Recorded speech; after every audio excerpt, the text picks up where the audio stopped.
Hello ladies and gentlemen, welcome back to another mildly interesting video. I just finished watching the Rebellion movie and that was such a masterpiece and I cannot wait for how the franchise is gonna go from here. Well, that took way too long. So last Sunday I was eating breakfast when I decided to go check out some YouTube and I found an amazing video on my recommended. A brand new sequel for the Madoka Magica series, the fourth movie Walpurgisnacht Rising. Now, I have talked about Madoka Magica before, although not the Rebellion movie, just the TV series. But I was a huge fan of the entire series, both the TV show as well as the movie. I really loved its unique art style, its unique storyline, and how it took this kitsy magical girl concept that Sailor Moon and Cardcaptor Sakura have risen up to popularity, only for them to deconstruct and tell a much darker story. I really loved that twist. And not to mention, there were also many other twists in the story as well. And at the center of it all is one of the most twisted, most unique relationships that I have ever seen for a duo. It's really, really amazing. It's really something else. So imagine my excitement when I checked YouTube last Sunday and I discovered that lo and behold, we have a new movie for the fourth installment for the movie series.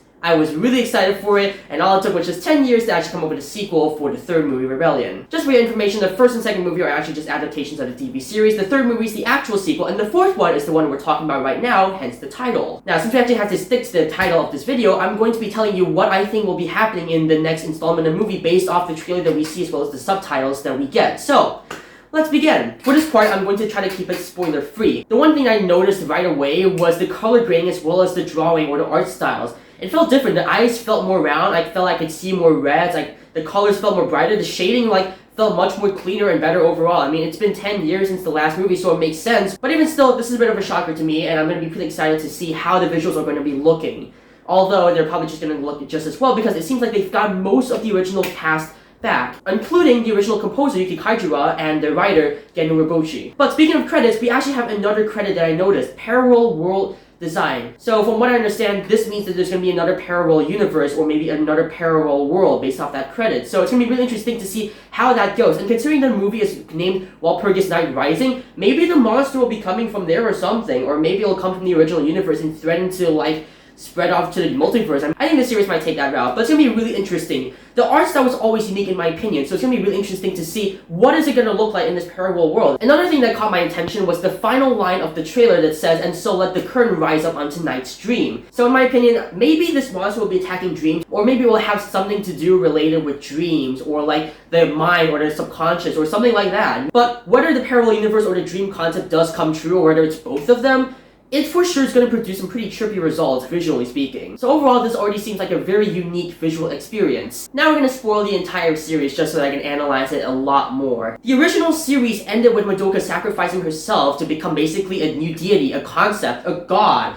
to remove every single witch from past, present, and future. But the result is that no one will remember her. Only Homura, who has an extremely close relationship with Madoka, will only remember her. And the Rebellion movie pretty much showed Kyubey toying with her feelings, driving her to despair, to realize she's never gonna come back. Because, keep in mind, Madoka became God in the series. But that's when she snapped. She drags down Madoka and becomes essentially a devil, a complete opposite of what Madoka was supposed to be. She basically rewrote the entire universe just so that Madoka could be back with her. But considering the title of this movie, Walpurgisnacht Rising, it means that the original villain from the original series might actually be coming back, meaning witches might be back. Then, will we have to live through all that despair again? But that's not the worst of it. Keep in mind, the trailer actually showed Madoka hanging out with Sayaka and the other green-haired girl, I forgot what her name was, happily living as if nothing has happened. Keep in mind, both Madoka and Sayaka in the original series were magical girls. They have seen all of the trauma and the dark stuff that comes with it. So the fact that they're hanging out this casually means they probably got their minds erased or something. So what will happen when Madoka finds out who she really is and what Homura actually really is? It's going to be an incredibly interesting relationship dynamic because keep in mind, the original series followed Homura trying everything she could do, going back in time multiple times to save Madoka's life by preventing her from signing the magical girl contract as well as killing Walpurgisnacht herself. But she was unsuccessful at the end and nearly fell into despair. The only way that the world could be saved was when Madoka sacrificed into becoming a deity or a concept. It broke her so much to the point that in the Rebellion movie, she straight up brings down Madoka and rewrites the entire universe just so that she could be with her. What will she think of that? What will happen to their relationship at the end? Speaking of dynamics, another interesting dynamic that I've noticed is Homura now becoming the contractor. She's essentially replaced Kyubey with his job. She's now the one giving out the contracts. It's like a huge form of irony or hypocrisy if I've ever seen it. A young girl trying to prevent her best friend from making a contract of becoming a magical girl is now giving out those contracts herself. It's an incredibly interesting dynamic. It's gonna be really interesting to see her character. She's essentially turned evil at this point, and it's gonna be really interesting to see Madoka and Homura's relationship together. Because these relationship dynamics are gonna be incredibly interesting. Everything quite literally has changed, from the multiverse to like the power dynamics of the relationships. Now Madoka is pretty much powerless, or at the very least she probably doesn't realize she is a magical girl, while Homura knows not only fully well what has happened before, but is seemingly proud of it. She seems to like what she's doing. She's basically gone under a villain transformation of her own in a way.